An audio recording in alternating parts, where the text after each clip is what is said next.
Pessoal, boa noite a todos. Já são 8h05, é o horário que a gente dá início à nossa atividade.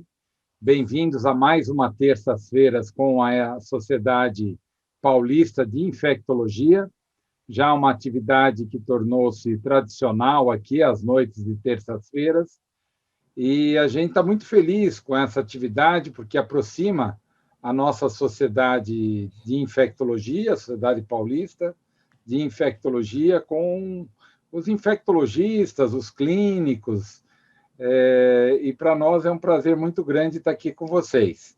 A gente começou com as discussões sobre Covid, né? Esgotamos aí praticamente todos os temas relacionados à Covid, depois fomos para um pouco de antimicrobianos, e temos trabalhado temas de absoluta importância na área da infectologia, como o tema de hoje, né, que vamos discutir, que são novos conceitos, o tratamento e a prevenção do HIV. Então, eu gostaria de chamar o Dr. José Vidal, que é médico infectologista do Instituto Emílio Ribas e do Hospital das Clínicas da Faculdade de Medicina da Universidade de São Paulo. Então, muito obrigado ao Dr. José Vidal, que está aqui com a gente. E, por favor, Vidal, o seu comando aí essa mesa. Muito obrigado a todos. Muito obrigado, Eduardo, pela apresentação. É um prazer enorme para mim estar hoje nesta mesa com dois colegas que, sem dúvida, vão acrescentar bastante à discussão e em temas que fazem parte da expertise deles, né? Gostaria de apresentá-los e já dar sequência às apresentações deles. Em primeiro lugar, o Dr. Paulo Roberto Abrão Ferreira, quem é professor adjunto da disciplina de infectologia da Unifesp e coordenador do ambulatório de HIV da mesma instituição, vai falarmos sobre terapia dupla. Na sequência, o Dr. Ricardo Vasconcelos, quem é médico infectologista e pesquisador do Centro de Pesquisa Clínica do Hospital das Clínicas da Faculdade de Medicina da USP, que vai falarmos sobre novidades em relação a vacinas e PrEP também. A noite promete, temas bastante interessantes e com bastante experiência de quem vai apresentar também. Podemos começar. Muito bem, então. Então, boa noite a todos. Eu queria agradecer o honroso convite de participar desse evento que já se tornou tradicional, às terças da SPI, agradecer ao Comitê Científico, ao professor Eduardo Medeiros, dizer que é um prazer imenso estar aqui entre amigos, o professor Vidal, o professor Ricardo Vasconcelos, o Rico. É um grande prazer estar com vocês e com a plateia, que eu tenho certeza que tem diletos amigos aí, a gente não se vê faz tempo, estou com saudade de muitas dessas pessoas que estão conosco hoje. Bom, nós precisamos ter algumas razões para considerar a terapia antirretroviral dupla, né? Essas razões, elas podem ser apropriadas ou inapropriadas. Elas são apropriadas quando eu quero simplificar o esquema, reduzir o número de pílulas ou o número de tomadas durante o dia, aumentar a tolerabilidade do esquema ou reduzir a toxicidade, prevenir ou mitigar interações farmacológicas ou interações com alimentos específicos, eliminar restrições alimentares ou de fluidos na tomada das medicações, permitir o uso adequado durante a gestação ou para aquelas mulheres que querem engravidar e, eventualmente, até para reduzir os custos, né? Bom, eventualmente, a gente tem também situações que são inapropriadas para se solicitar ou para se indicar o esquema duplo. A gente não deve usar um esquema duplo só porque ele é legal, ele é novo, ele há pouco tempo ele foi estudado, isso não é o correto. E nem para reduzir custos às custas de risco de toxicidade ou intolerância do paciente, ou mesmo até às custas de, eventualmente, uma falha virológica. Então, a gente tem que ter várias considerações na mente antes de indicar um esquema duplo para pacientes que tenham previamente supressão virológica, né? Em primeiro lugar, relacionados à resistência ao tratamento antirretroviral. É obrigatório, antes de indicar um esquema duplo, revisar a história de tratamento antirretroviral detalhadamente desse paciente, se ocorreram falhas virológicas com algum esquema, e, principalmente, nós sabemos que nos nossos serviços, muitas vezes, a gente não tem essa história virológica e essa história terapêutica completa nos prontuários. Isso, às vezes, é uma coisa que nos deixa muito preocupados.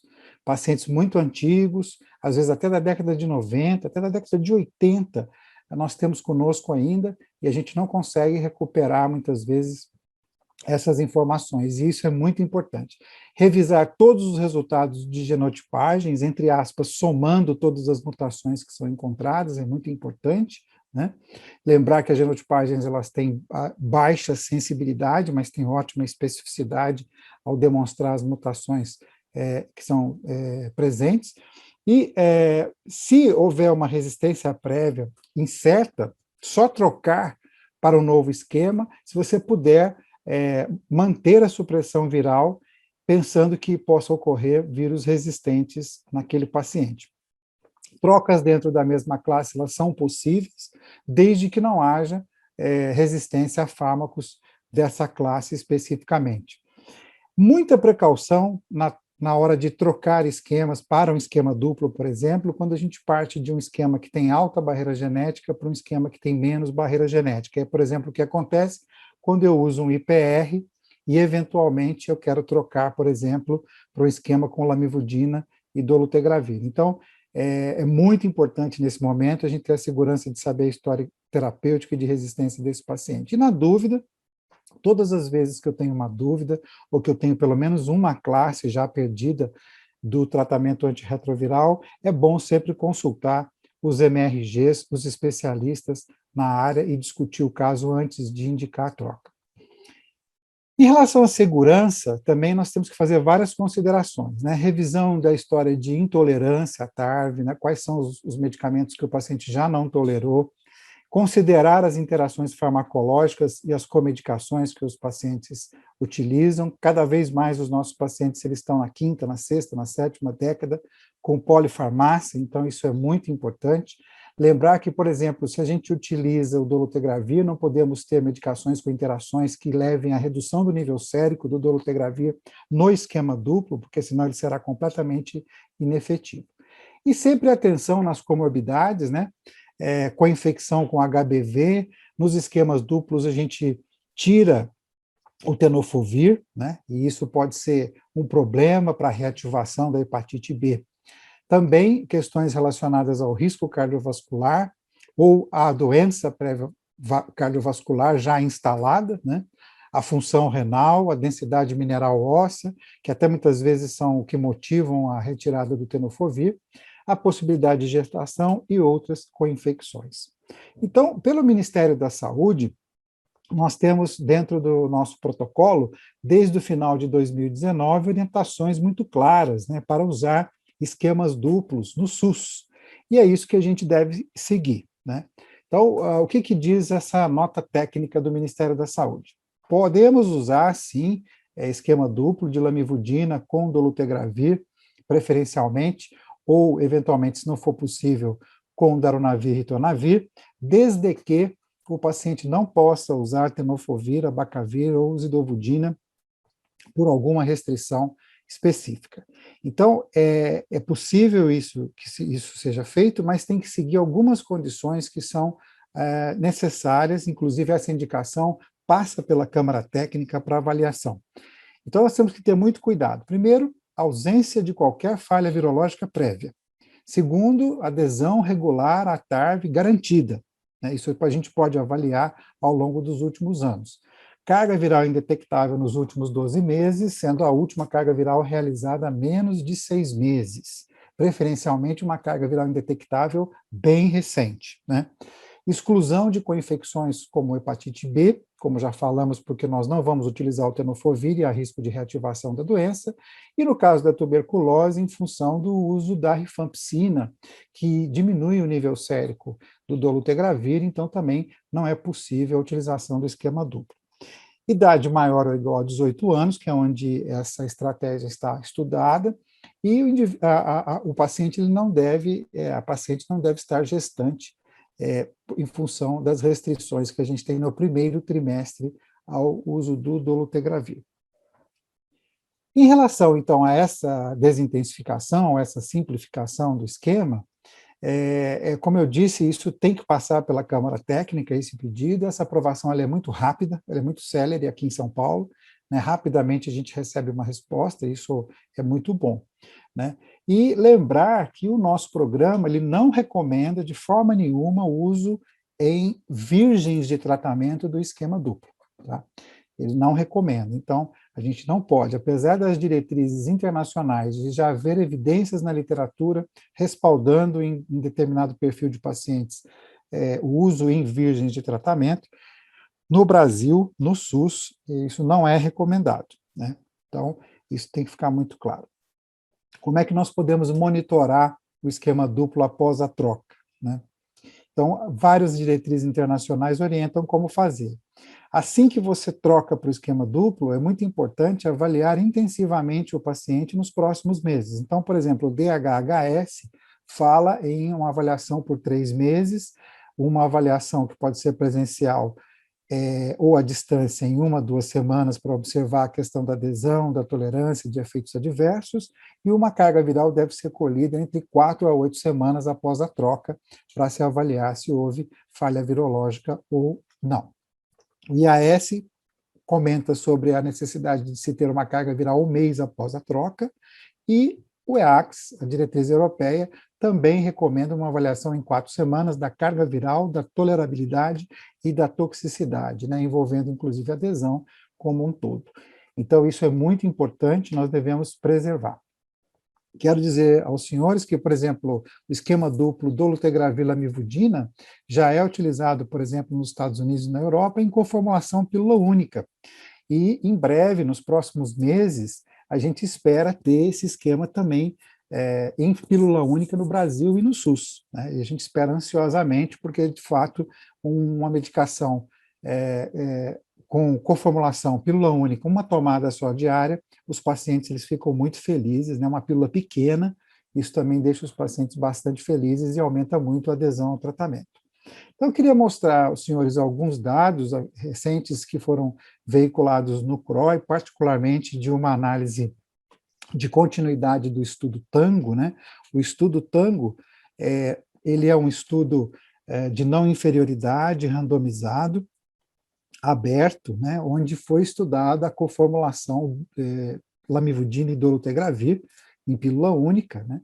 Então, os pacientes eles eram triados, tendo carga viral indetectável em pelo menos 2 medidas, não podia ter co-infecção com HBV ou HCV, não podia ter falha virológica prévia e não podia ter documentação de resistência a nucleosídeo análogos ou a inibidores de integrase. E o grupo comparador era com TAF, FTC, inibidor de protease ou inibidor de integrase ou inibidor de transcriptase reversa não nucleosídico. Então, os pacientes eles eram selecionados e incluídos e randomizados para 2 braços. O braço que usou a coformulação em pílula única, dolutegravir lamivudina, aqui incluídos 369 pacientes, e o outro braço que usou o esquema contendo TAF, mais entricitabina, né, e um inibidor de integrase, ou um inibidor de protease reforçado, ou um não-NUC, né, 372 pacientes incluídos, e a análise que a gente mostra agora, que foi mostrada no CROI recentemente, é de 96 semanas. Então, em 96 semanas, o desfecho primário previsto no protocolo do estudo mostrou não inferioridade. Então, existe não inferioridade do esquema duplo em relação ao esquema triplo baseado em TAF, né? E, interessantemente, o desfecho secundário, que seria o sucesso virológico, né, o percentual de pessoas com carga viral indetectável, mostrou até superioridade do esquema duplo.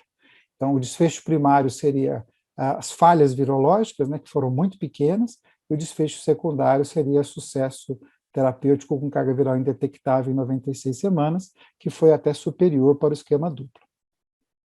Então, com a análise de subgrupo desses pacientes, a gente viu que nos dados demográficos, né, tanto pela idade, sexo ou etnia, né, não houve diferença importante de sucesso, de eficácia entre o esquema duplo e o esquema triplo baseado em TAF, assim como não houve diferença do sucesso terapêutico conforme o agente que era associado ao regime com TAF e entricitabina, e nem em relação ao extrato de CD4, se menor do que 350 ou maior do que 350. Em relação aos eventos adversos, né, o que foi observado nesse estudo com 96 semanas, que foi demonstrado recentemente, é que o esquema duplo ele foi superior na melhora, né, em relação aos lípides, quando comparado com o esquema baseado em TAF, né? E também foi superior na questão da função renal e dos marcadores de lesão renal, né? Então, é muito claro esse benefício, né? O que a gente espera também é que exista, isso se mantenha ao longo do tempo. Quando nós falamos de estudos randomizados, a gente sabe que o estudo Tango ele é um estudo muito controlado, né, com uma inclusão muito rigorosa. Então, a gente quer saber também estudos de vida real. E esse estudo, que foi veiculado no ano passado, foi publicado no ano passado, ele é um estudo de vida real que avaliou os resultados de supressão viral, de falha virológica e descontinuação, né, do esquema duplo, lamivudina e dolutegravir. 3.039 pacientes, e vocês vejam que tanto por intenção de tratamento quanto por protocolo, e também avaliando a falha virológica ou descontinuação, em 96 semanas, a eficácia desse esquema duplo foi excelente, né?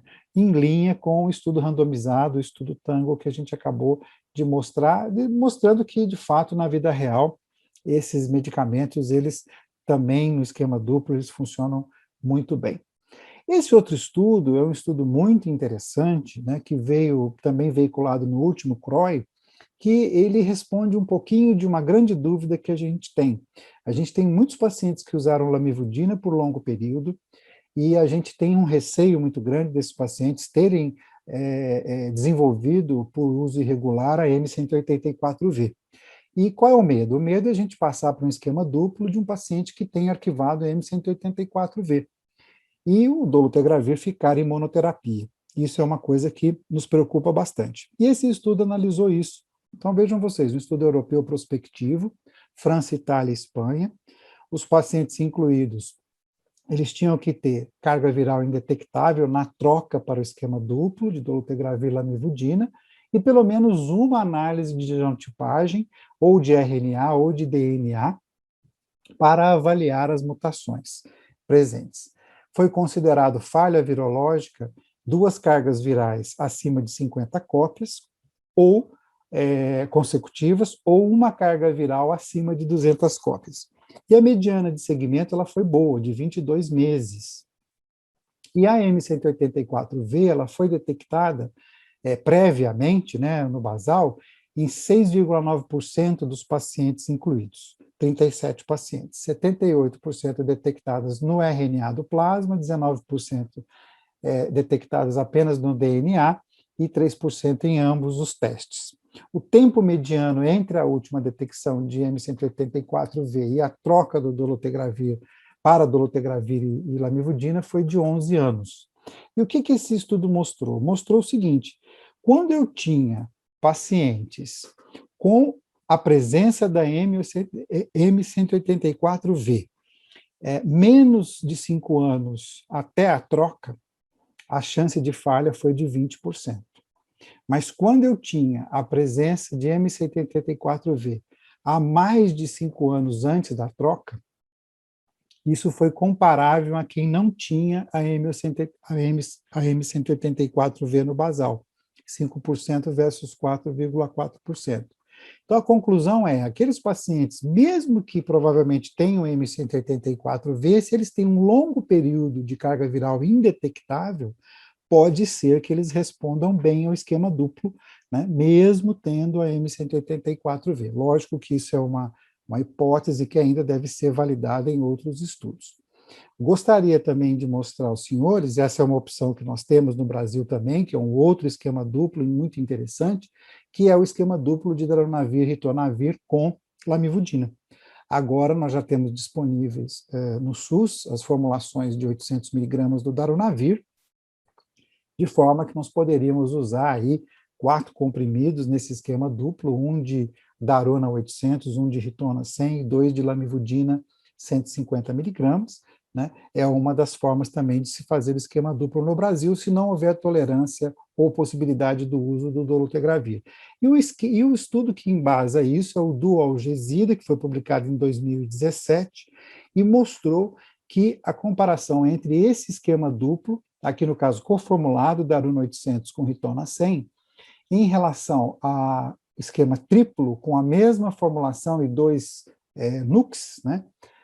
O que houve foi, de fato, uma não inferioridade, né? Esse esquema, o duplo foi não inferior ao triplo, é uma possibilidade que nós temos para usar em muitos casos.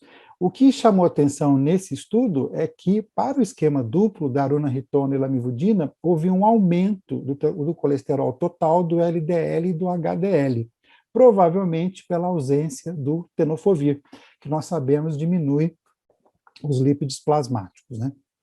Então, para concluir, eu queria dizer aos senhores que os pacientes com supressão viral sem história de resistência têm a opção de desintensificação ou simplificação com esquema duplo. Existe um baixo risco de falha viral. Para os que não têm eventos adversos prévios ou toxicidade prévia, é importante que a troca ofereça segurança, conveniência ou redução de custo. Esquemas com 2 fármacos parecem tão efetivos quanto os de 3 fármacos, apesar de que nós precisamos de mais tempo de evolução. Nós temos até 2, 3 anos de evolução, nós precisamos de mais tempo de evolução, mas no que parece, esses esquemas duplos eles funcionam muito bem. Não devemos nunca fazer monoterapia, isso já está muito claro na literatura. Pacientes com supressão viral, histórico de resistência a uma classe, têm opções de simplificação terapêutica, sim, mas é importante rever todos os testes de resistência disponíveis para assegurar que o novo esquema tenha pelo menos 2 agentes plenamente ativos. Com isso, eu agradeço a oportunidade, fico disponível para as perguntas e convido a todos para o 14º Hepatoaides, que vai ser de 8 a 11 de setembro de 2021, vai ser um evento totalmente online. Muito obrigado. Vamos lá, boa noite. Eu agradeço ao Paulo e ao Eduardo e ao José Vidal pelo convite. É um enorme prazer estar aqui falando com vocês. Eu sempre fico com vontade de participar desse evento quando eu recebo os e-mails, e agora eu estou participando de um jeito muito especial, apresentando. E o que eu pretendo falar com vocês agora, na próxima meia hora, é um pouquinho sobre o que está mudando em relação à prevenção de HIV, né? E eu começo provocando vocês. A gente acabou de completar, agora em junho, 40 anos de epidemia de HIV, né? Completamos também 500 dias de pandemia de Covid. Aí eu faço uma proposta. Imaginem, a gente agora está bem vivendo a Covid, né? A gente está recomendando o distanciamento social, o uso de um método de barreira, que é a máscara, e falando para as pessoas evitarem fazer aquilo que elas gostam. Imagina se a gente tivesse que continuar recomendando essa forma de prevenção da Covid por 40 anos. Será que a gente teria chegado a um sucesso no controle dessa pandemia? Eu acredito que não, né? A esperança só apareceu quando as vacinas de Covid começaram a ser aplicadas. Bom, no caso do HIV, a gente ficou por muito tempo recomendando só camisinha e, entre aspas, distanciamento social, pedindo para as pessoas não terem encontros sexuais com risco de transmissão. E a gente chegou até 2019, dados do UNAIDS, com 1,7 milhão de novos casos ainda registrados de infecção por HIV em todo o mundo. Comparando com os anos anteriores, a gente percebe que esse número cai, mas cai muito devagar. É o que mostra esse gráfico também do UNAIDS. Enquanto a meta era chegarmos a 2020 com 500 mil novos casos registrados no mundo todo de infecção por HIV, a gente chegou com mais do que 3 vezes isso. De fato, a prevenção do HIV não estava funcionando muito bem nessas últimas décadas. No Brasil não foi diferente. No ano de 2019, a gente teve mais de 41, quase 42 mil novos casos de infecção por HIV aqui no Brasil, fazendo com que a gente ultrapassasse a marca de 1 milhão de pessoas vivendo com HIV. É uma epidemia que cresce de maneira completamente heterogênea, pesando de maneira significativa em subgrupos marginalizados, e meio que essas coisas estavam acontecendo de maneira desenfreada, enquanto a gente só recomendava distanciamento social e método de barreira. E quando a gente pensa em estratégia de prevenção, acredito que a enorme maioria das pessoas vai pensar imediatamente em camisinha. E a camisinha realmente ela é maravilhosa na prevenção do HIV, mas ela tem um problema muito sério. Ela só funciona se você usar. E se você usar de forma correta e constante. E basta olhar para a população, para o mundo real, para você perceber que não é toda a população que consegue, nem nunca conseguiu usar a camisinha desse jeito. Dados do Ministério da Saúde de 2016, na PECAP, Pesquisa de Conhecimentos, Atitudes e Práticas, os 12 mil entrevistados, entre as várias perguntas, foram questionados sobre se no último ano tinham usado camisinha com todas as suas parcerias casuais. E apenas 54% das pessoas responderam que sim. E assim, novas estratégias de prevenção na última década começaram a ser pesquisadas para tentar adicionar ferramentas de prevenção à camisinha e ao distanciamento social. E aquelas que tiveram maior sucesso foram as que utilizaram antirretrovirais. Antirretrovirais, seja na pessoa que vive com HIV, a pessoa indetectável, a gente já sabe hoje que é uma pessoa que também não transmite o seu vírus por via sexual, ou seja, o antirretroviral na pessoa que não vive com HIV, as chamadas profilaxias pré- e pós-exposição, PrEP e PEP, respectivamente. As duas são estratégias de prevenção biomédicas, chamamos elas assim, e tem o mesmo princípio, o mesmo racional de funcionamento. O antirretroviral ele impede a replicação do vírus se ele está no sangue de uma pessoa que acabou de ser invadida por um vírus ou por alguns vírus. Esses vírus que entraram não se tornarão 1 milhão de cópias. E, ainda sendo poucos vírus, a imunidade da pessoa vai conseguir fazer esse clareamento. O que muda da PrEP para PEP é o momento que você coloca o remédio no sangue da pessoa. Na PrEP, o remédio já estava lá no momento da exposição, e no caso da PEP, a gente tem o início da profilaxia de maneira emergencial depois de uma exposição com risco. A PEP, profilaxia pós-exposição, já está regulamentada no SUS há bastante tempo, por exemplo, para relações sexuais consentidas desde 2010, e apesar disso a gente ainda tem uma procura relativamente baixa pela estratégia. Eu tenho até um paciente que fala que a PEP é como se fosse se confessar, que a pessoa tem que, depois de fazer alguma coisa, ir até algum lugar, esperar a vez dele, chegar até o profissional e falar, eu errei. E aí ele vai receber uma penitência de alguns dias de comprimido que ele vai ter que tomar.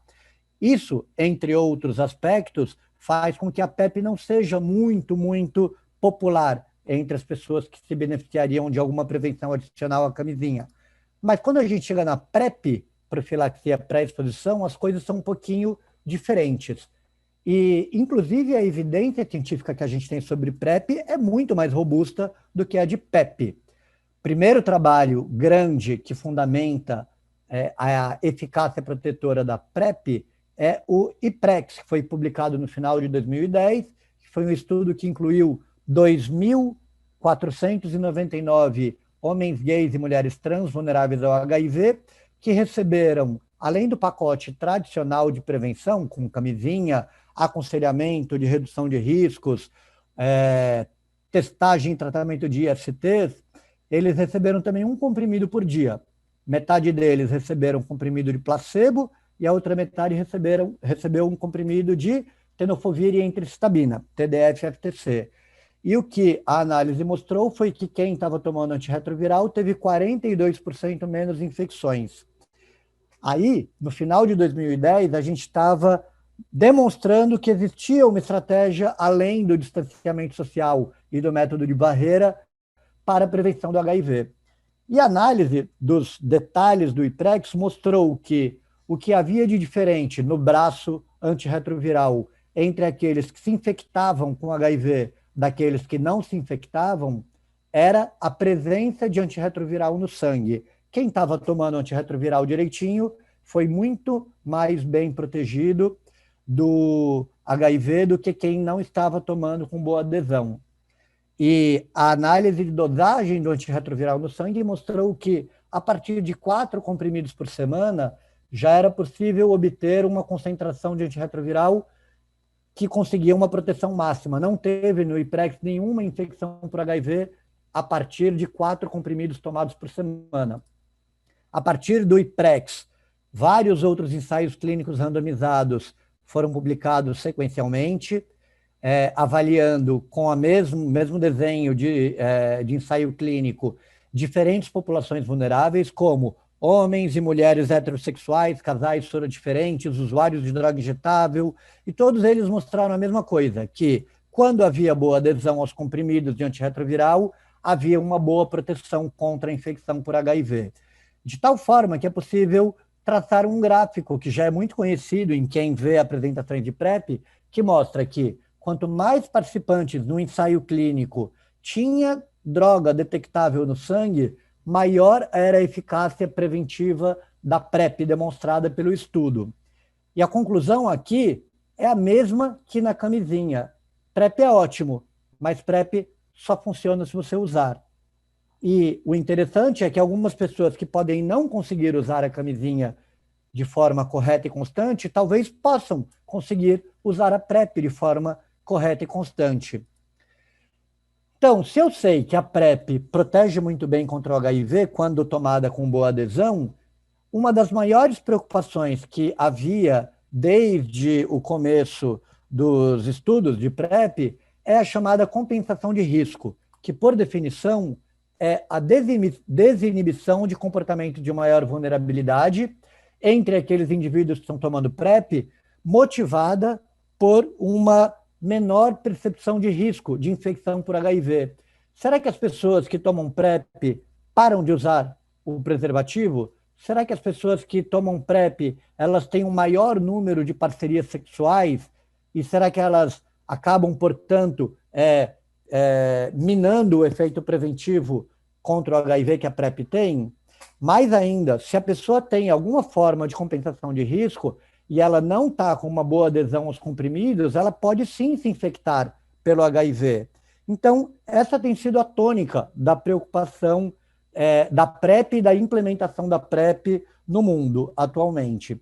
E a avaliação da compensação de risco, ela pode ser feita de 2 jeitos. De maneira em que eu pergunto para a pessoa como que ela está vivendo a sua vida sexual, o que é bastante subjetivo, né? Sabemos que uma coisa é o que a pessoa faz e outra é o que ela conta para a gente que ela faz numa pesquisa, mas é possível também avaliar a evidência de compensação de risco de uma forma um pouquinho mais objetiva, como, por exemplo, avaliando infecções sexualmente transmissíveis incidentes. Uma pessoa não consegue simular um resultado de sorologia de sífilis, né? E o que a gente tem até agora publicado sobre isso?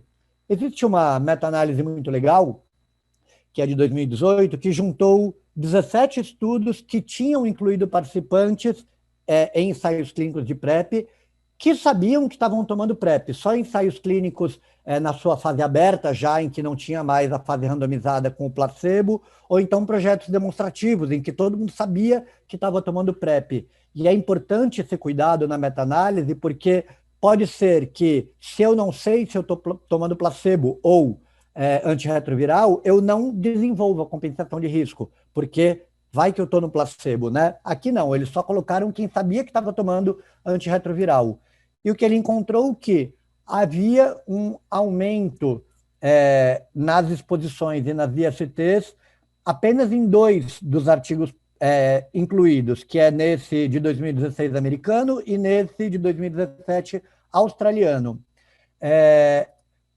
E em relação às ISTs, a tendência era de um aumento, principalmente em clamídia retal, que é uma IST totalmente tratável com uma dose única de azitromicina, né?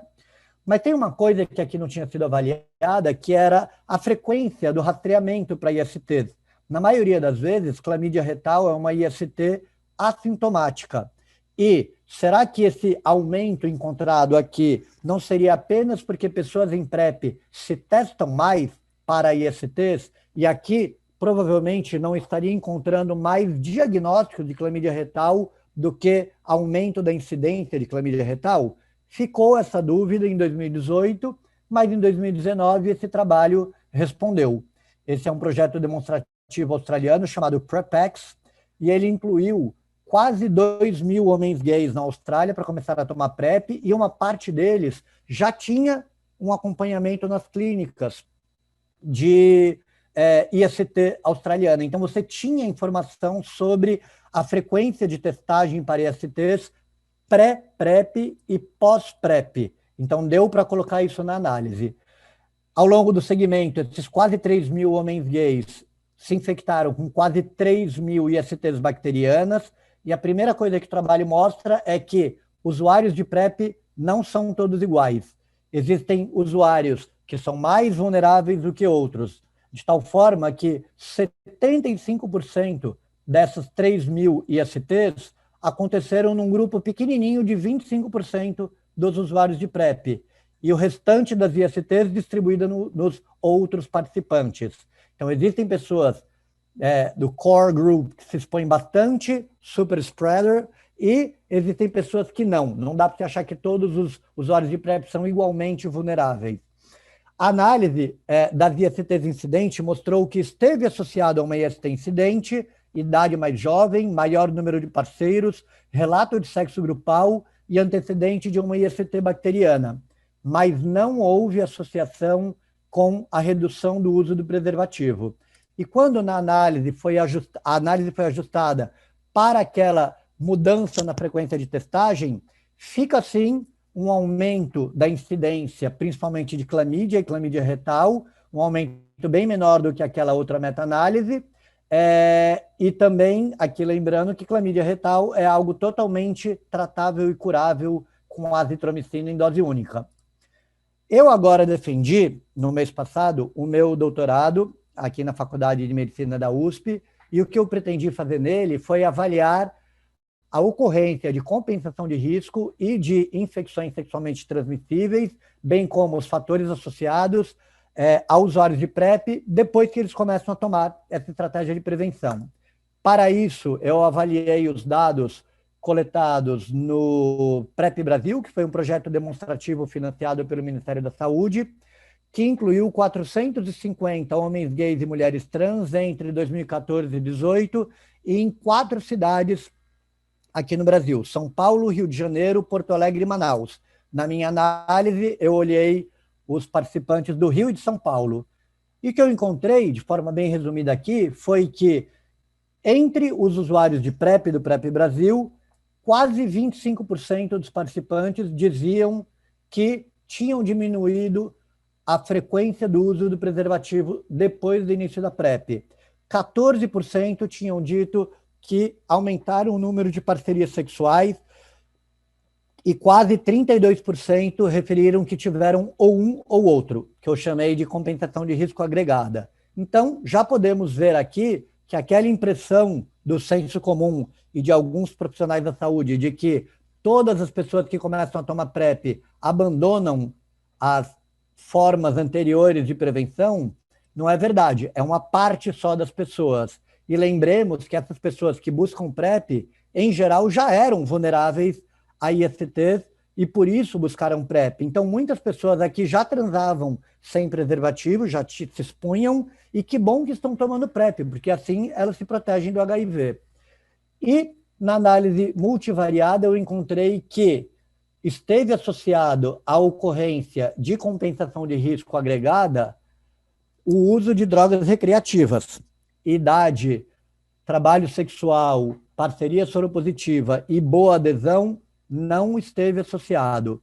Esteve associado na multivariada a uma sífilis incidente depois do início da PrEP, o relato de trabalho sexual e o relato de uso de drogas recreativas, mas não esteve associado à compensação de risco. Não é quem faz compensação de risco a pessoa que mais pega sífilis. Da mesma maneira que gonorreia e clamídia esteve associado apenas infecção prévia por gonorreia e clamídia, e não esteve associado compensação de risco. Não é quem usa menos camisinha quem mais pega clamídia e gonorreia depois do início da PrEP.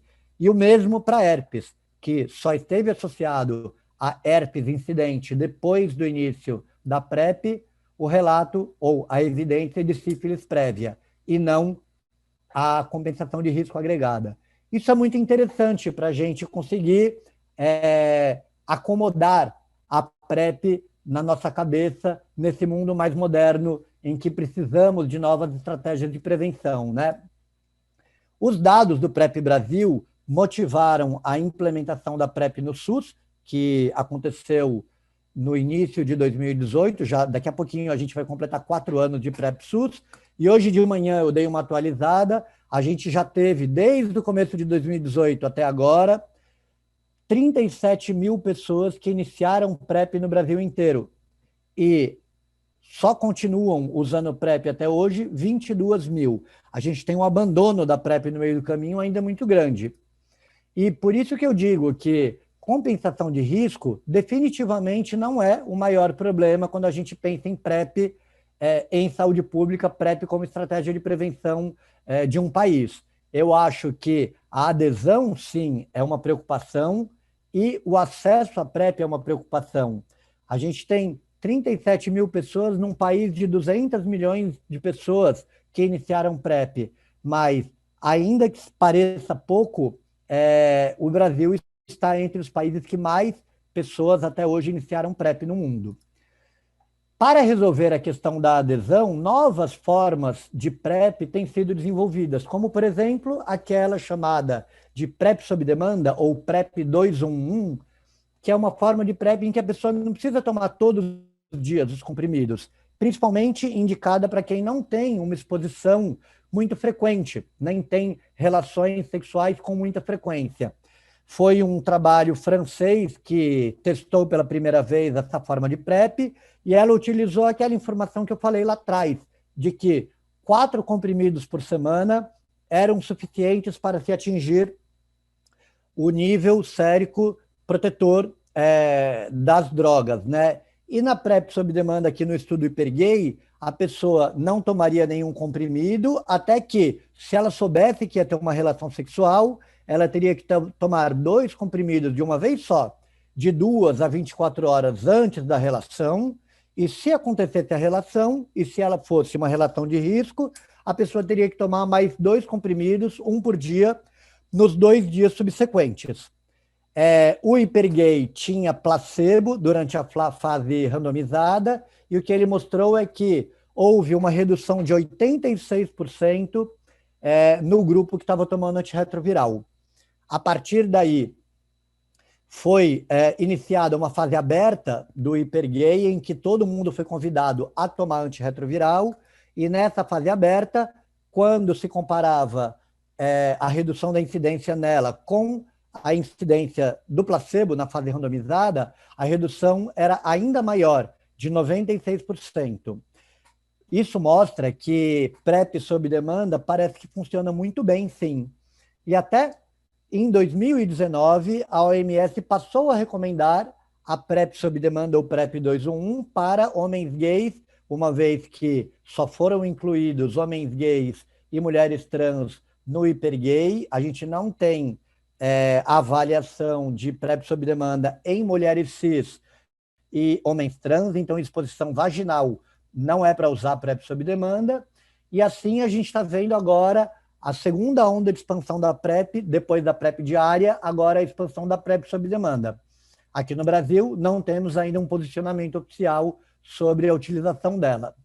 E também outras formas de PrEP têm sido desenvolvidas e testadas, como a PrEP injetável, utilizando um medicamento antirretroviral chamado cabotegravir, que, aplicado intramuscular, a cada 2 meses, se mostrou capaz de manter o nível sérico da droga em seres humanos.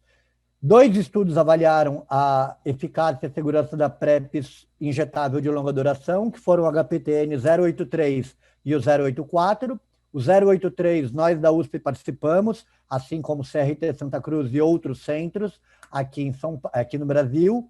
E o que os 2 estudos avaliaram foi basicamente pessoas vulneráveis foram incluídas para receberem uma injeção de cabotegravir a cada 2 meses e comprimidos de placebo todos os dias, ou receberem injeções de placebo a cada 2 meses e comprimidos de TDF-FTC todos os dias. Em resumo, o que estava sendo feito aqui era a comparação da PrEP injetável cabotegravir a cada 2 meses com a PrEP comprimido de TDF-FTC diário. Ano passado, o 083 conseguiu apresentar seus resultados preliminares, mostrando que, entre aqueles que estavam no grupo do cabotegravir, houve 66 menos infecções, e foram pouquíssimas infecções no total, foram 4.700 homens gays e mulheres trans incluídos no mundo todo no 083, e houve apenas 52 infecções ao fim de quase 3 anos. Então, a gente percebe aqui que tanto PrEP injetável quanto PrEP em comprimido são bastante eficazes. E aqui, a PrEP injetável conseguiu ultrapassar o limiar de superioridade. Então, a gente conseguiu, com 083, mostrar que em homens gays e mulheres trans, a PrEP injetável com cabotegravir protege melhor do que protegeu a PrEP em comprimidos diários com TDF-FTC. Por que superior? Muito, muito provavelmente por causa da adesão, que não dependia de um comprometimento diário da tomada de comprimido para que a pessoa tivesse nível sérico detectável.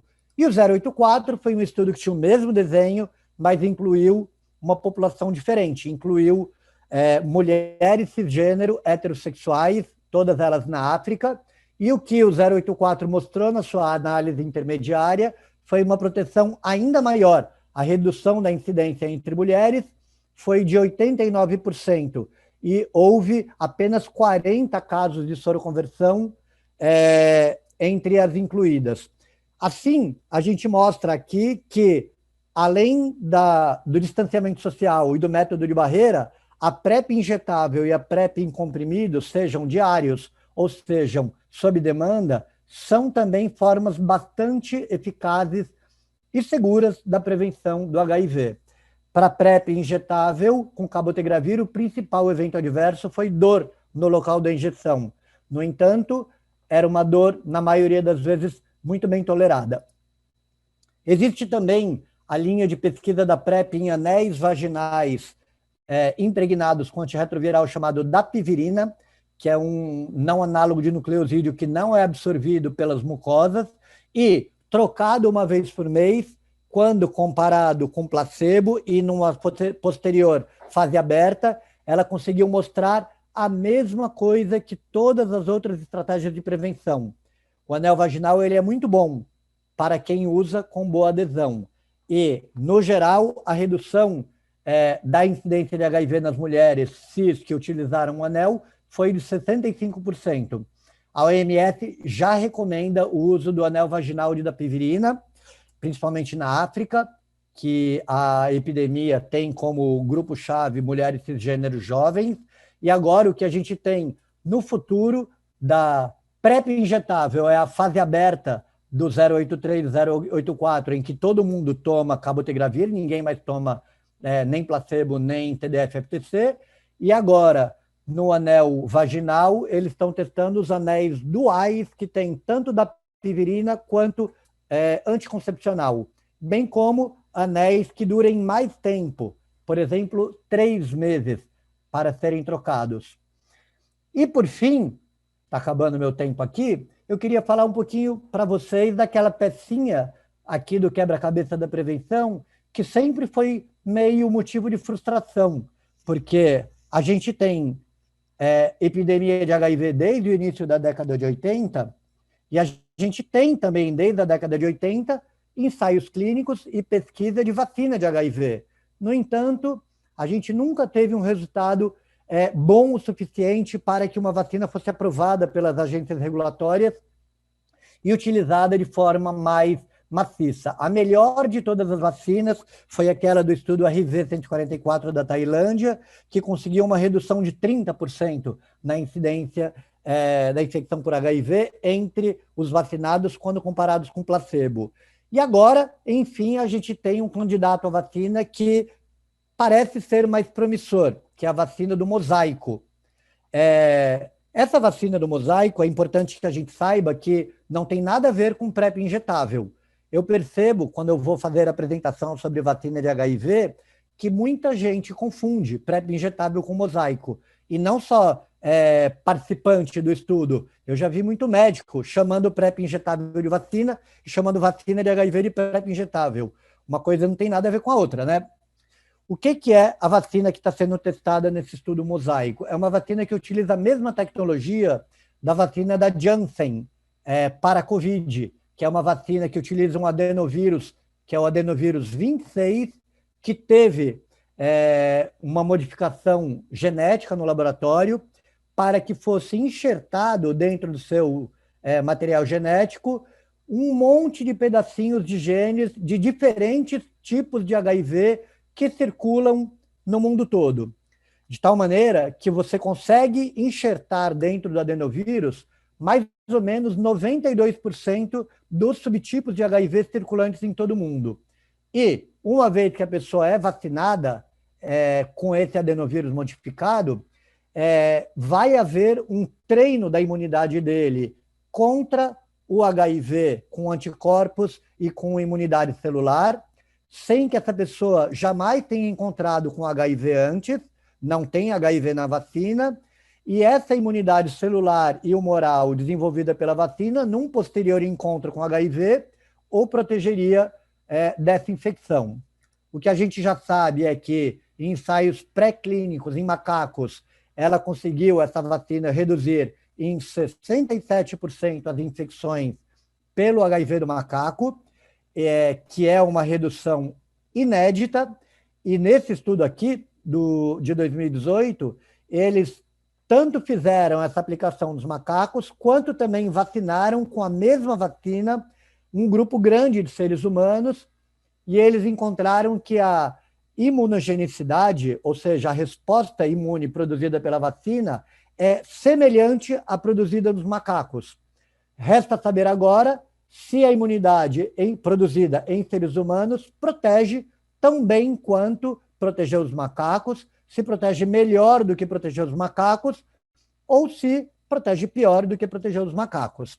Para responder a essa pergunta, 2 estudos estão sendo feitos, que são o mosaico e o estudo Imbocodo, que são estudos irmãos da mesma maneira que o HPTN 083 e o 084, que tem o mesmo desenho e só muda o lugar onde ele está sendo conduzido e a população que foi incluída. No mosaico, a gente está incluindo homens gays e pessoas trans, homens e mulheres trans, enquanto no Imbocodo, o pessoal lá da África está incluindo mulheres cis heterossexuais. O desenho é o desenho clássico de estudo de eficácia de vacina, que divide o grupo o grupo de vulneráveis para receber aleatoriamente ou vacina experimental ou placebo, que é dada em 4 doses, uma no início, uma 3 meses depois, uma 6 meses depois e a última 12 meses depois da primeira. E o que a gente pretende fazer é acompanhá-los testando para HIV de 3 em 3 meses por, inicialmente, 2 anos e meio. Aqui na USP, a gente está quase completando a inclusão. Existem vários outros centros no Brasil que estão recrutando homens gays e pessoas trans. Ajudem, divulguem o mosaico, porque a gente precisa conseguir mostrar que essa vacina protege. E, por fim, eu queria lembrá-los de que, assim como a camisinha é muito importante, a testagem para outras ISTs é importante, quanto mais métodos de prevenção a gente tiver aqui nessa mandala da prevenção combinada, mais fácil vai ser conseguir contemplar todos os diferentes contextos de vida. porque as pessoas não são todas iguais e os melhores métodos de prevenção para cada pessoa são aqueles que a pessoa consegue usar, entende como funciona e é capaz de usá-lo de forma correta e constante, porque só assim ela vai estar de fato protegida. Da mesma maneira que os anticoncepcionais, existem 30 jeitos diferentes de um casal heterossexual evitar filhos. Para evitar uma infecção por HIV ou outra IST que é transmitida da maneira igual a filhos, que transmite do mesmo jeito que filho, nada é melhor do que você dar autonomia para a pessoa escolher aquilo que ela consegue usar. Talvez só assim a gente consiga, enfim, fazer aquele número de novos casos cair, que é o que São Paulo já está mostrando. O município de São Paulo é o município que tem mais pessoas tomando PrEP de todos os municípios do Brasil. 30% daqueles 37 mil usuários de PrEP do Brasil estão em um município, em São Paulo, que entre 2018 e 2020 aumentou em 230% o número de usuários e, nesse mesmo período, conseguiu mostrar uma queda inédita na taxa de detecção de infecção por HIV de 25%. Então, PrEP inserida num plano grande de prevenção combinada funciona. Então, deixo aqui vocês com essa reflexão de, imagina se daqui a 40 anos a gente ainda estivesse pedindo para as pessoas se protegerem da Covid, se trancando em casa, não encontrando com ninguém e usando máscara. Será que isso ia funcionar? Acredito que não, né? Camisinha foi o que a gente teve por muito tempo, mas a gente precisa se acostumar com as novas formas de prevenção que estão aparecendo. Obrigado. Vamos para as perguntas.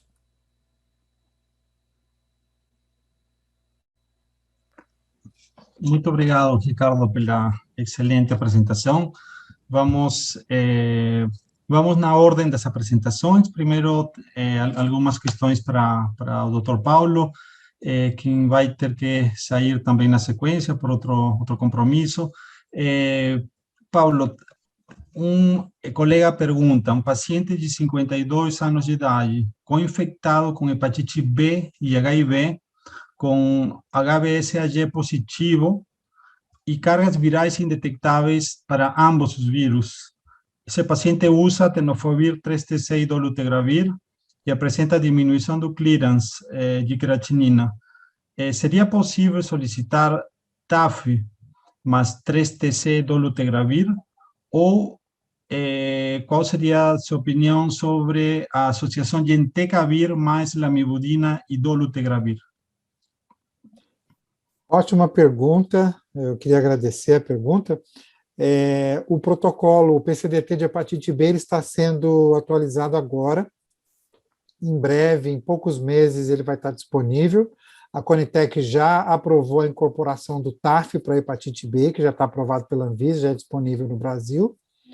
E a Conitec aprovou o TAF para uma indicação muito precisa, que é a impossibilidade de usar tenofovir e quando há resistência a entecavir, né? Então, só assim você vai poder usar o TAF. Então, nesse caso, nessa pergunta, o que poderia ser feito já hoje é que se o paciente não tivesse resistência prévia a entecavir, se ele não tivesse usado lamivudina e monoterapia no passado, isso é muito importante, porque a resistência à lamivudina é resistência cruzada a entecavir, ele poderia sim fazer um esquema duplo, efetivo, com lamivudina e dolutegravir, com carga viral do HIV indetectável, e acrescentar o entecavir, né? E aí você faz o controle dos dois. Se não houver a possibilidade do uso do entecavir por resistência, aí o próximo PCDT, que dentro de alguns meses vai estar aprovado, já está em análise pelo Comitê de Hepatites Virais, o indivíduo poderia usar o TAF no esquema. Tá? Obrigado. Uma outra questão, um paciente que está em uso de uma primeira linha para HIV com tenofovir, lamivudina e dolutegravir, o colega pergunta, ele coloca que tem o hábito de, antes de fazer terapia dupla, fazer um switch para um paciente que está apresentando falha renal.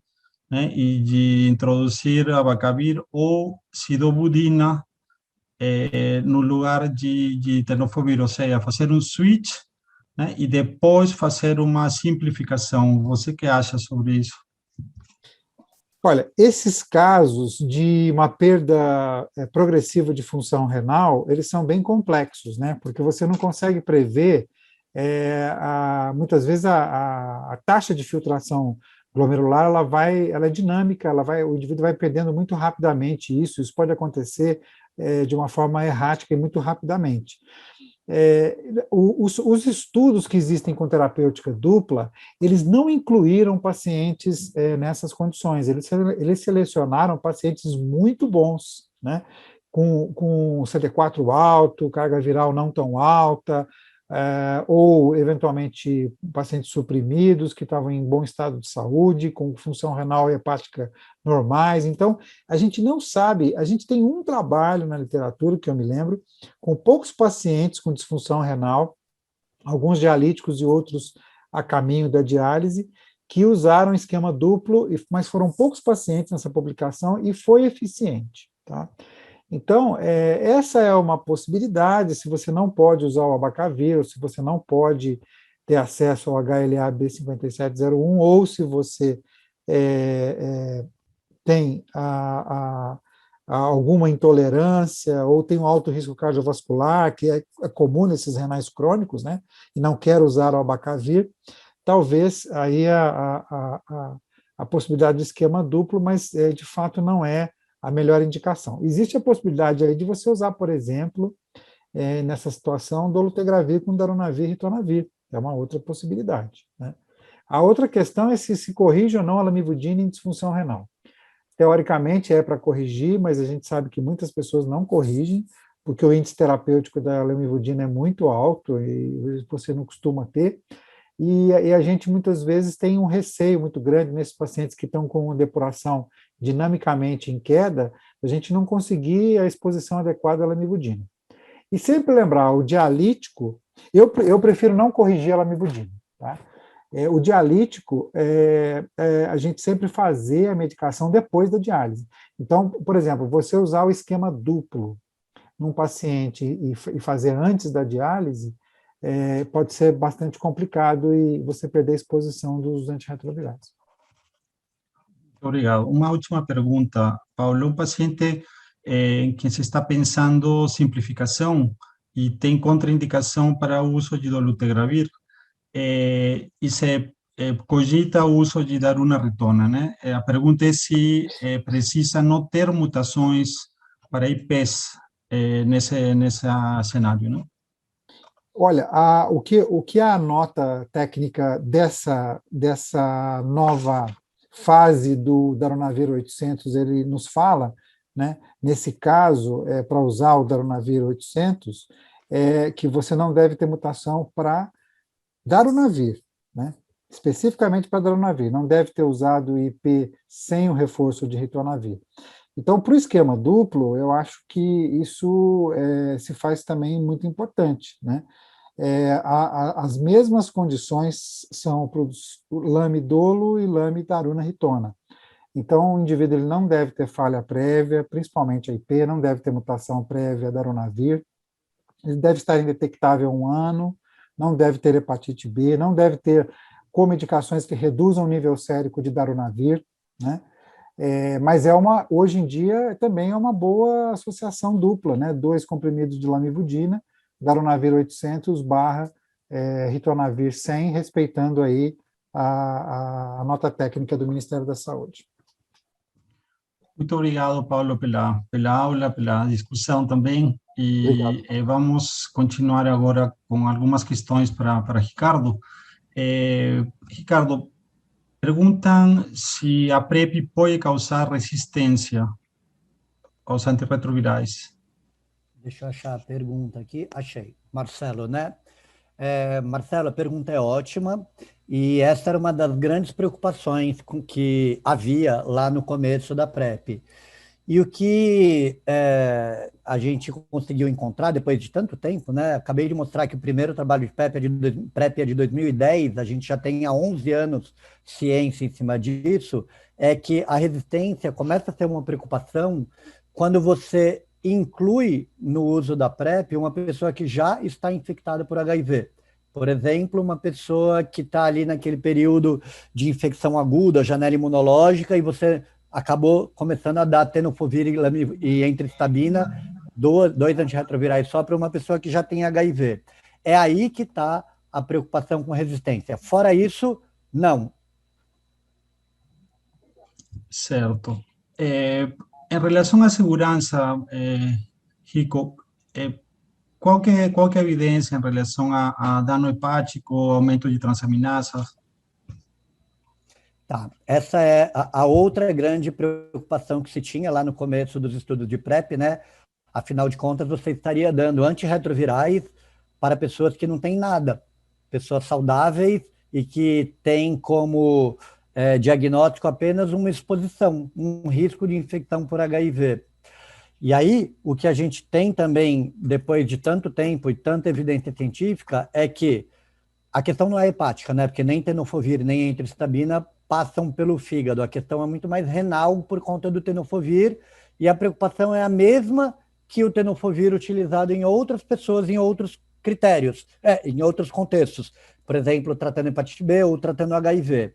A gente tem que ficar de olho naquela nefrotoxicidade tubular proximal do tenofovir, e que em pessoas usuárias de PrEP, isso foi bastante raro. A gente teve, por exemplo, no IPREX, aquele primeiro grande trabalho que eu apresentei para vocês, no braço que estava tomando antirretroviral, uma incidência de nefropatia tubular de 0,6%. Então, é bastante raro.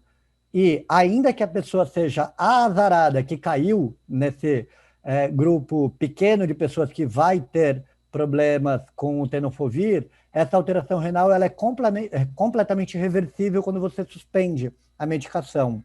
E também existe a osteotoxicidade do tenofovir igualzinho, que também é rara e que também é reversível quando você suspende a medicação.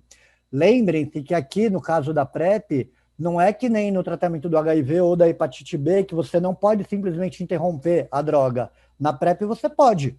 Você pode falar para a pessoa, olha, está te fazendo mal, acho que é melhor você parar a PrEP.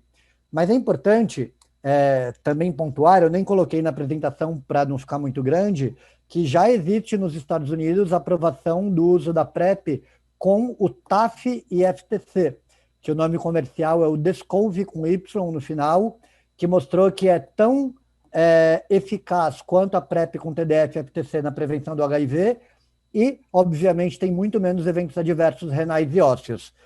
Aqui no Brasil já é possível comprar o TAF com FTC, tanto o da Gilead quanto importar o genérico, e não é tão difícil assim. Eu tenho alguns pacientes que já tomam, pacientes esses que ou eram já pessoas de mais idade, já tinham alguma alteração óssea ou já tinham alguma alteração renal e que quando tomaram a PrEP com TDF e FTC pioraram bastante. Mas são 4 pacientes, são raros. E entre todos os lugares que eu tenho usuários de PrEP em acompanhamento, esses são um pingo, uma grande menor parte deles. Perfeito. Ricardo, tem duas perguntas que eu vou tentar agrupar aqui. Em pacientes que estão usando PrEP, tá? E uma primeira situação, um paciente que tem acidente perfurocortante com uma fonte soropositiva, né? O que fazer? E o segundo cenário seria um paciente que está usando PrEP e tem exposição com uma pessoa portadora de um vírus com mutações e resistência, e entendo que sem controle de viremia. Sim, legal. A pergunta é ótima mesmo. E olha, para responder a primeira situação, eu cito aquele estudo que eu mostrei para vocês também, que é o estudo chamado de Bangkok, que foi um estudo que incluiu usuários de droga injetável lá na Tailândia, que foram sorteados para receber ou TDF-FTC ou placebo e foram acompanhados.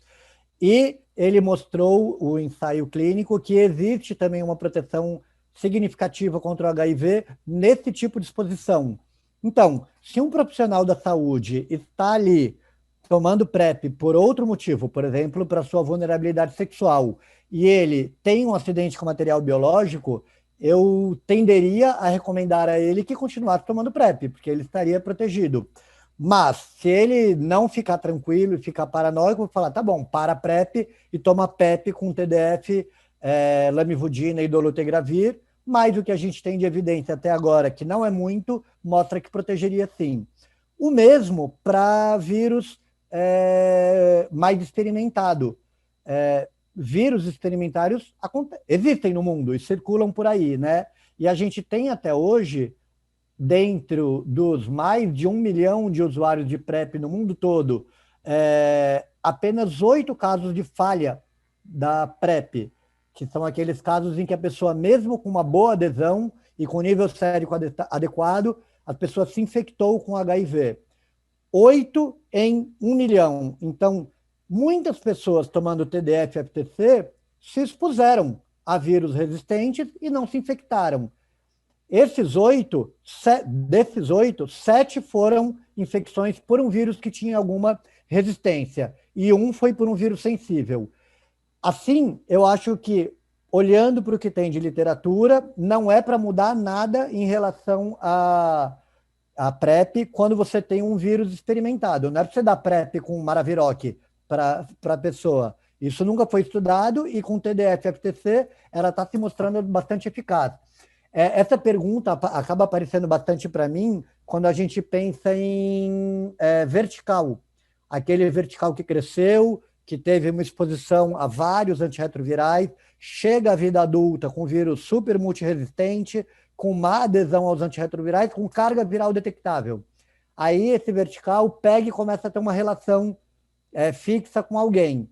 E aí o pessoal que está acompanhando esse vertical pergunta para mim, como que a gente vai dar PrEP para essa parceria do vertical, multiresistente com carga viral detectável, com TDF-FTC? Aí eu falo para o médico que acompanha esse vertical, não tem evidência para a gente dar Maraviroc, etravirina como PrEP.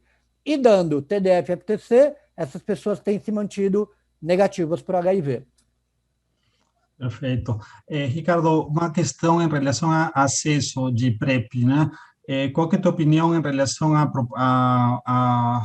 ao acesso de profissionais do sexo? Acrescentaria aqui mulheres transexuais e população negra. Foi o Cláudio, né, que fez essa pergunta, eu estou vendo aqui. Cláudio, essa pergunta para mim é a mais importante de todas, porque assim como tudo que chega no Brasil de tecnologia, ela chega primeiro para quem tem acesso à informação, depois para quem tem acesso à saúde.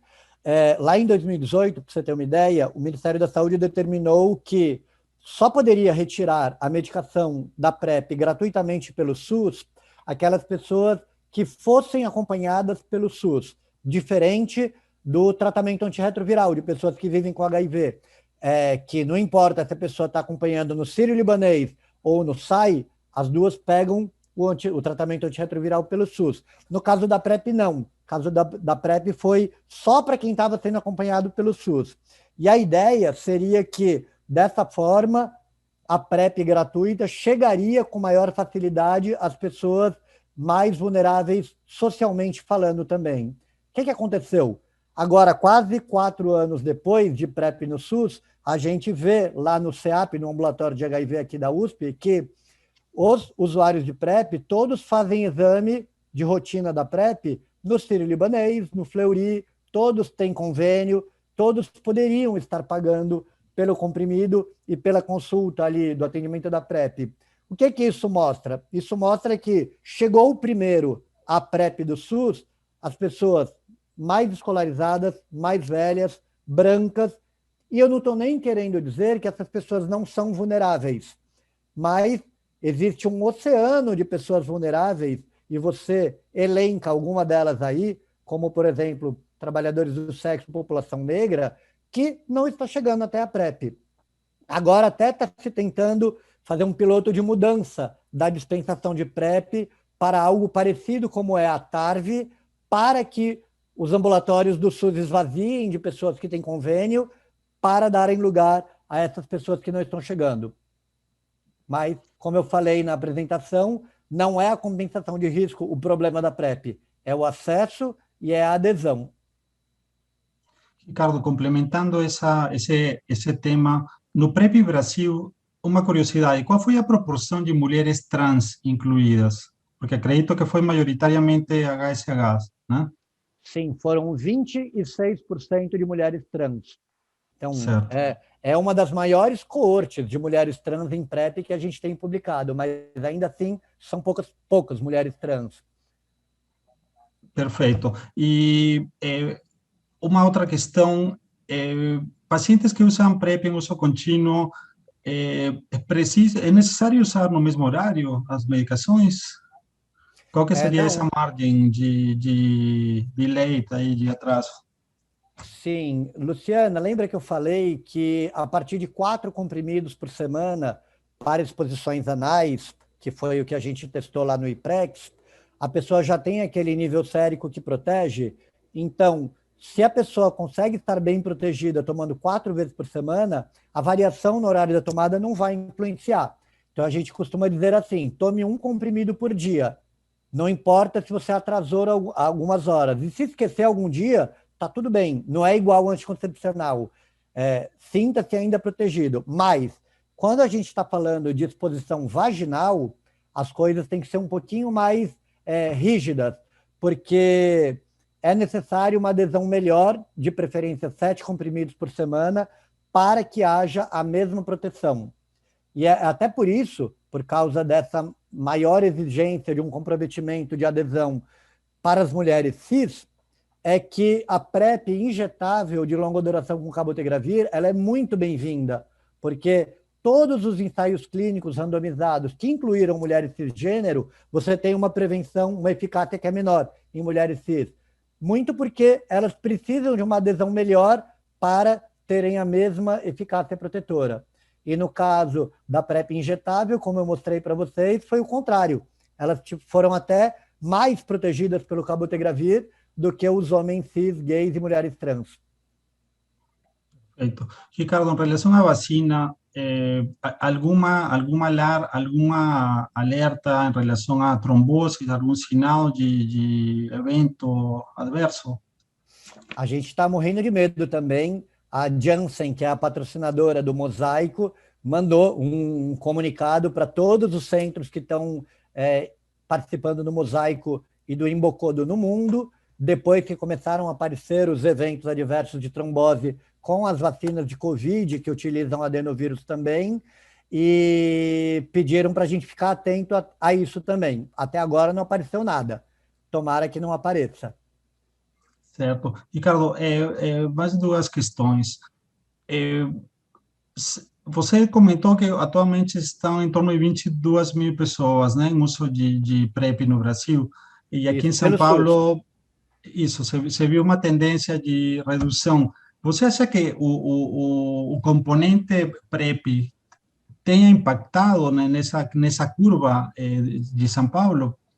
São Paulo, Vidal, é um lugar onde a gente conseguiu colocar muitos conceitos que foram validados em ensaios clínicos em prática, né? Aqui em São Paulo foi o primeiro lugar que a gente começou a falar de I igual a I, de maneira oficial, com a coordenação estadual fazendo material falando de indetectável, intransmissível. Aqui em São Paulo a gente tem uma busca com testagem rápida e distribuição de autoteste que iniciou muito antes do resto do Brasil, para encontrar pessoas que já vivem com HIV ainda não diagnosticadas. Aqui em São Paulo é o lugar que mais serviços que oferecem PEP, mais serviços existentes de PEP tem do Brasil, e aqui em São Paulo foi onde a gente mais conseguiu colocar PrEP na rua. Então, eu acho que esse resultado de redução de 25% da taxa de incidência de HIV em apenas 2 anos é resultado de tudo isso ao mesmo tempo. No entanto, eu tendo a achar que a PrEP é o principal componente, olhando o resto do mundo. Existem lugares que já estavam com uma proporção de indetectáveis acima de 90% e ainda não tinham uma redução tão grande assim na incidência de HIV, e que só quando começaram a implementar a PrEP é que aconteceu algo parecido.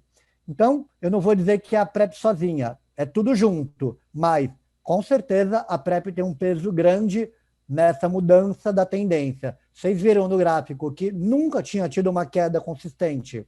Desde a década de 80, a tendência era de subida.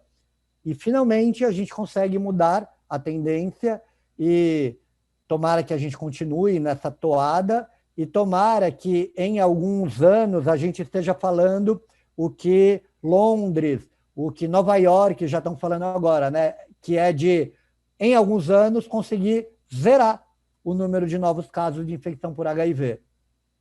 As ferramentas já existem, basta utilizá-las. Ricardo, você que acha sobre a implementação de PrEP por profissional não médico, na ponta, na atenção primária? Eu acho que é a saída. Até porque, né, Vidal, o acompanhamento da pessoa em PrEP, seja na parte de aconselhamento, quanto na parte clínica mesmo, de adesão, de rastreamento de ISTs e eventos adversos, é muito simples. Não tem nenhum segredo. A parte difícil da PrEP é fazer o profissional da saúde abraçar a ideia e querer trabalhar com isso. Em geral, a reação automática do profissional da saúde, médico ou não médico, é negativa em relação à PrEP. É de, não, isso não vai ser bom, porque vai selecionar resistência, vai ter muito efeito colateral, vai fazer com que a pessoa abandone a camisinha e as outras ISTs vão explodir. E por isso que é tão importante mostrar que essa foi uma preocupação e tem sido uma preocupação constante, apesar de os trabalhos não terem mostrado que isso derruba o lado bom da PrEP. Então, eu acho que, sim, enfermeiros, e aqui em São Paulo, enfermeiro, farmacêutico, odonto, podem todos prescrever PrEP e PEP, né? E eu acho que isso daí é ótimo, que é uma maneira de você conseguir ampliar o acesso. Perfeito. Temos tempo para uma última pergunta.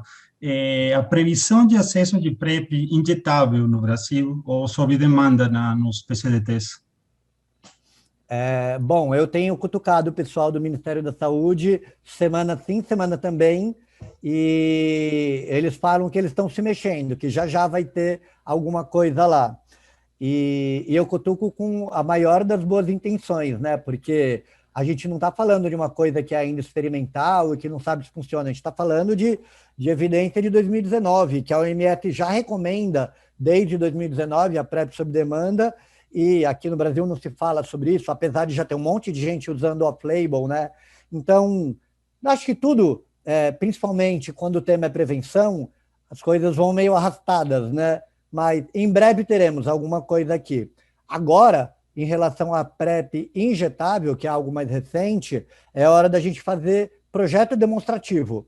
E já existe planejado um projeto demonstrativo que é uma continuação de um projeto demonstrativo de PrEP em comprimidos, que já existe há alguns anos, chamado InPrEP, que eles vão incluir também a modalidade injetável para as pessoas que já estão sendo acompanhadas lá. Perfeito. Muito obrigado, Ricardo. Excelentes colocações. Estamos exatamente na hora de fechar a discussão de hoje. Muito obrigado pela tua presença, participação de todos também. E estamos, na sequência, só convidando os colegas que continuem acompanhando aí a programação das terças-feiras. Tem aí pela frente temas bastante interessantes. Então, agradeço a todos e boa noite e bom descanso aí.